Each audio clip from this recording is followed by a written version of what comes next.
I should die today, tell the world the things I could never say. As if by saying them now, I somehow said them time and time again. As if yesterday was when I could say something to today. That way the world could hear me as loud and as clear as the year the world discovered I was so far before my time, that my time left me behind to remind time that I'm here today to say that I made this time mine. This is my voice. There are many like it, but this one is mine. And it's a fine line when you're trying to define the finer points of politics, politics being a Latin word. Poly meaning many, ticks meaning blood-sucking butt lumps.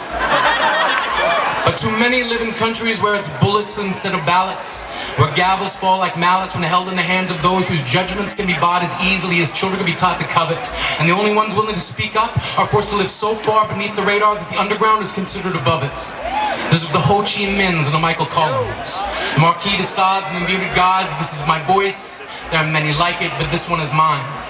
And this time, it's for the sons and daughters who watch mothers and fathers drown in shallow waters while panning for the American dream in a polluted creek called the mainstream. This is for the homeless people sleeping on steam vents, making makeshift tents out of cardboard and old trash, trying to catch 40 winks between the crash of car wrecks, risking their necks by surviving another day so they can starve, so that famine can carve their body into a corpse before their heart stops beating, so that men in a boardroom meeting can make it harder for them to get welfare, health care. It's no wonder some of them pawn off their own wheelchair. And every time I walk by, I can't help but feel at fault. That maybe I didn't search myself hard enough with the Control-Alt-S so I could save the world. Or at least this little girl curled into a ball. I've spent most of my life throwing compassion back like a fish that's too small. Gotta cash in my reality checks, drop her some spare fantasies. Cause I've got 3 separate degrees from different universities, but the most valuable thing I ever learned was to believe people when they say please. Don't tell me there are no heroes. This is for them, the women and the men. For Helen Keller, who against all odds found a voice. For the choice Veronica Guerin made.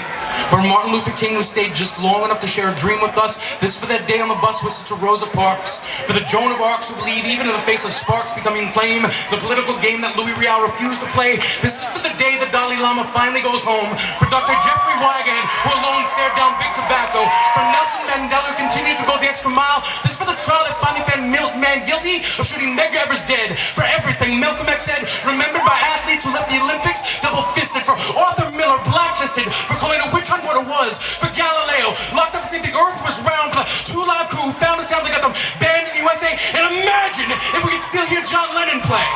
This is for someone who stood up today and said no. For Edward R. Murrow, who shut down McCarthy. For Salman Rushdie, Mahatma Gandhi, you, me, this city, this country, we will always have a choice. When you stand up and be counted, tell the world this is my voice.